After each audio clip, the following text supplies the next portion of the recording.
Salut la Dream Team! Aujourd'hui nous allons pas vous parler à proprement dit de la Reine des Neiges 2 mais plutôt de l'expérience en 4DX avec le film de la Reine des Neiges 2.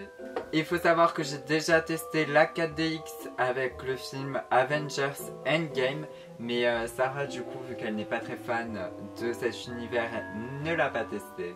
Donc voilà, c'était ma toute première fois en tant que spectatrice de 4DX. Et je peux vous dire qu'on n'en est pas ressorti indifférent. Puisque forcément le film nous paraît plus immersif, vraiment on se sent proche des personnages et on ressent les mêmes sensations qu'eux. C'est génial, honnêtement j'ai adoré cette expérience là. Ce que j'ai bien aimé c'est que même dans les raccords du film, enfin je repense au passage avec la petite feuille qui passe de personne en personne et d'endroit en endroit quand il y a la chanson Pour moi rien ne change. Vraiment on suit cette petite feuille et les sièges bougent au gré de la façon dont bouge la petite feuille et j'ai trouvé ça mais impressionnant en fait. Vous faites exactement ce qui se passe à l'écran en termes de mouvement, de sensations. Vous ressentez la même chose.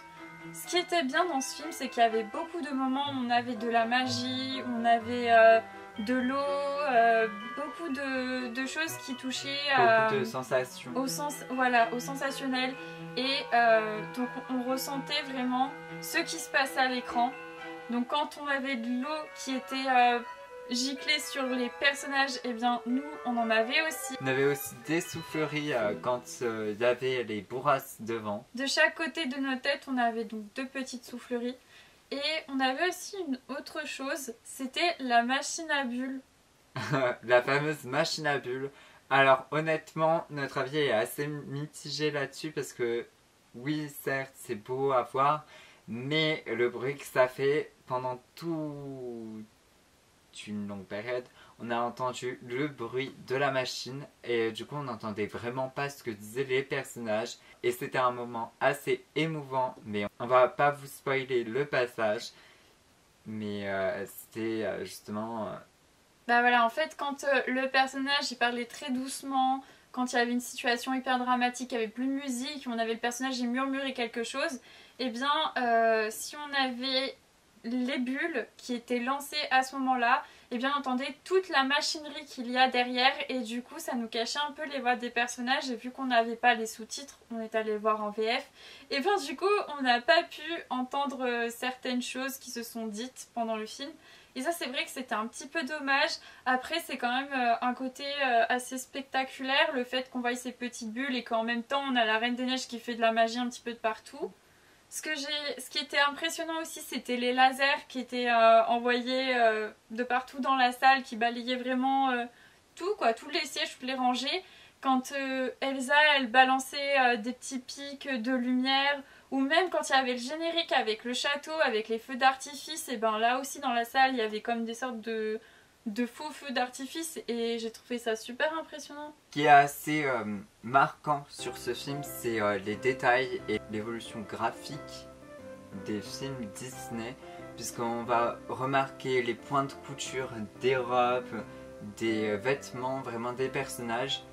Et même vu qu'ils ont eu un nouveau logiciel, j'ai l'impression, un nouveau logiciel qui permet de mettre encore plus de détails qu'avant, ils ont rajouté à Olaf des flocons de neige un peu transparents, translucides, mais pour donner encore plus cette sensation de tas de neige. Ouais, et c'était super beau du coup de le voir en 3D aussi parce que oui, la 4DX ça veut dire qu'on ressent des sensations, mais on voit aussi le film en 3D et j'ai trouvé ça sympa de le voir en 3D, honnêtement c'était très très beau. Par contre, je trouve que c'est dommage parce que la 3D est à l'intérieur de l'écran et en fait les personnages ils ne ressortent pas à l'extérieur de l'écran. Pour comprendre ce que je dis, ceux qui ont fait l'attraction Mickey et son orchestre Filière Magique à Disneyland Paris, vous comprendrez que les objets et puis tout ce qui est en 3D vient vers vous et vous ne rentrez pas vraiment dans l'écran. Voilà, bah c'est ça en fait qui me gêne, c'est le fait qu'on rentre dans l'écran et que c'est pas l'écran qui vienne à nous. Voilà, c'est plus cet aspect là que je regrette un petit peu parce que du coup j'avais pas l'impression d'assister à une réelle projection en face de moi. Il fallait plutôt que je fasse l'exercice de me plonger dans le film. Après, je sais pas ce que t'en dis, mais je pense qu'on vit chacun les choses différemment et peut-être que d'autres préféreront rentrer justement dans cet écran-là. Moi, contrairement à Sarah, ça ne m'a pas du tout dérangé. J'ai trouvé ça même mieux parce que au moins ça délimite un peu la zone. Je sais pas comment dire. Et puis moi, je suis vraiment dans le film grâce à ça. Et la scène la plus marquante avec cette 3D, en termes de visuel, c'est dans un autre monde. Vraiment, le fait que cette chanson regroupe beaucoup de parties où il y a de la magie, c'est juste splendide à voir en 3D.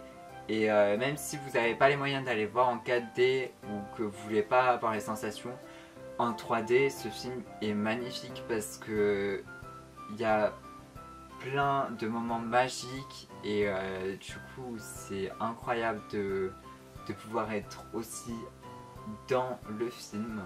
Voilà, vraiment si vous voulez voir quelque chose sans avoir trop mal, qui ne soit pas un film où il n'y a que du combat, bah, La Reine des Neiges est très très bien parce que c'est pas vraiment un combat à proprement dit, c'est plutôt une lutte et une recherche sur soi, donc du coup vous avez moins de castagne entre guillemets, vous avez moins de gens qui vous donnent des coups de poing, vous ressentez moins de douleur que si vous aviez vu un film avec les Avengers. Donc voilà, vraiment ce film on vous conseille de le voir en 4DX si vous avez les moyens de vous payer la 4DX.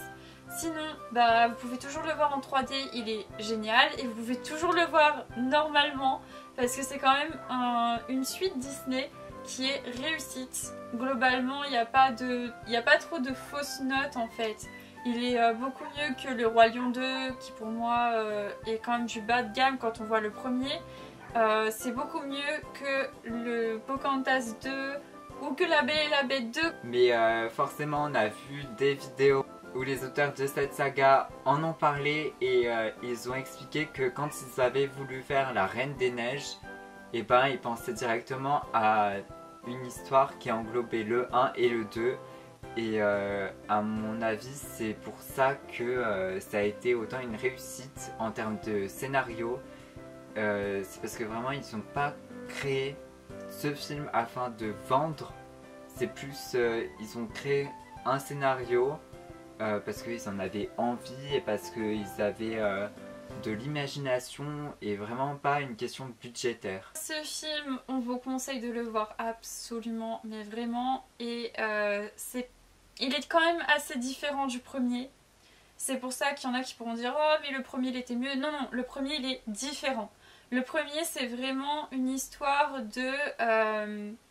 accepter soi-même. Voilà, c'est une acceptation de soi, c'est s'accepter tel que l'on est, c'est s'assumer auprès des autres. Et puis il y a aussi cet aspect de on a envie de casser les codes Disney, on ne se marie pas avec la première personne venue. Enfin, vous le savez, le premier a été un chef-d'œuvre par rapport à ça, par rapport au fait qu'il brise les codes et qu'en plus de ça, on a cette notion de l'acceptation de soi qui est vraiment un problème que nous avons aujourd'hui puisque tout le monde s'affiche sur tous les réseaux sociaux, tout le monde a envie de montrer sa tête devant tout le monde pour justement essayer de s'accepter. Et donc du coup le premier était très bien puisqu'il parlait à tout le monde. Le deuxième est un peu plus sombre que le premier et il fait vraiment appel à un tout autre univers. Là-dedans c'est plutôt une quête sur savoir d'où on vient, quel est notre passé, comment ça se fait qu'on est comme ça, quel a été le passé qu'il y a eu avant nous, pour comprendre où on va. Et ben voilà, grâce à ça, je sais que maintenant ma place, elle est là, il faut que je fasse ça maintenant, j'ai ça à faire. C'est un peu comme ça qu'on perçoit le 2, c'est comprendre d'où on vient pour savoir où l'on va. Et je trouve que c'est une notion qui est aussi touchante que la première. Et forcément, on a envie d'une suite à ce film, mais on la redoute en même temps parce que vu qu'elle n'a pas été prévue de base et que... On a ressenti comme une sorte d'accomplissement, mais pour tous les personnages en fait à la fin du 2. On sent qu'ils n'ont plus rien à faire, plus rien à chercher, ils ont trouvé leur voie, ils savent où ils vont et ils se sentent comme étant aboutis quoi. Enfin, on ne voit pas vraiment qu'est-ce qui peut faire qui vont encore une fois évoluer vers autre chose. Alors, à moins qu'ils rajoutent un nouveau méchant Disney, mais à ce moment-là, ce serait un peu gâcher la saga parce que s'ils rajoutent un méchant et que ça refait comme un des films précédents, bah ça en vaut pas la peine. Ils ont quand même réussi à faire des petits courts-métrages, pourquoi pas recommencer sur ce genre de choses. On a aussi Réponse qui a su rebondir de son premier film, il n'y a pas eu de suite officielle à Réponse, il y a eu une série et elle est très bien. Peut-être qu'ils feront la même chose avec La Reine des Neiges, je pense que ça pourrait être sympa. Justement, on aurait ces nouveaux méchants, ces nouveaux défis, tout ça. Mais là encore, je vais dire, il me manque quelque chose, c'est l'accomplissement des personnages. Parce que nos personnages, à la fin du 2, ont déjà ce sentiment de s'être accomplis, de s'être trouvés. Alors que dans Réponse, à la fin du premier, oui, elle va être reine, mais... elle va être princesse, mais il n'y a pas cet accomplissement. Donc là, c'est pour ça qu'ils ont pu ouvrir une série et faire en sorte qu'elle puisse se retrouver. Mais là, j'en vois pas en fait. Bah, à moins qu'ils rebondissent encore sur les générations suivantes de Anna, je ne vois vraiment pas comment ils vont s'en sortir. Mais après, forcément, les scénaristes de Disney vont bien trouver quelque chose à faire. Voilà, peut-être que nous aurons le droit à la petite Sirène 2 version Anna et Christophe. Peut-être. Et d'ailleurs, n'hésitez pas à nous dire dans les commentaires si vous voulez qu'on vous parle de la série Réponse. Parce que c'est une très belle série qui malheureusement n'a pas pu avoir un design assez fabuleux. Oui, c'est vrai que le design est assez étrange. Ça ressemble un peu à Phineas et Ferb mais en version Réponse. Et oui, c'est vrai, on pourrait en parler. Dites-nous ça dans les commentaires si ça vous intéresse qu'on en débatte ou pas. Et sinon, dites-nous aussi ce que vous imaginez pour La Reine des Neiges 3. Comment vous le voyez? Quel serait le scénario pour vous qui serait considéré comme étant une réussite? Bien sûr, on ne parle pas d'un scénario où tout le monde a des super pouvoirs comme on a pu entendre dans des théories. Oui, parce que si c'est pour nous refaire les indestructibles, je sais pas si ça vaut vraiment le coup. Après, oui, non, ça pourrait être une suite en lien avec les 5 légendes. Peut-être, ça pourrait être sympa. Qui n'est pas Disney. Qui n'est pas Disney, mais qui de toute façon un jour ou l'autre se fera racheter, hein. On va pas se mentir. Mais oui, dites-nous tout ça. On serait curieux de savoir ce que vous allez mettre dans les commentaires quand même. En attendant, on vous souhaite de très bonnes fêtes de fin d'année. Et surtout un joyeux Noël. N'hésitez pas à nous suivre sur Instagram et à vous abonner sur notre chaîne YouTube, ça nous ferait extrêmement plaisir. Si on se revoit pas d'ici là, on vous donne rendez-vous dans une prochaine vidéo qui aura lieu sûrement après le 31 décembre. Et puis dans cette vidéo là, nous allons vous parler de nos résolutions, de ce que nous allons apporter à notre chaîne et ce qui va peut-être disparaître. En attendant ce renouveau, on vous souhaite encore une fois de très bonnes fêtes et puis à bientôt pour de nouvelles aventures. Ciao!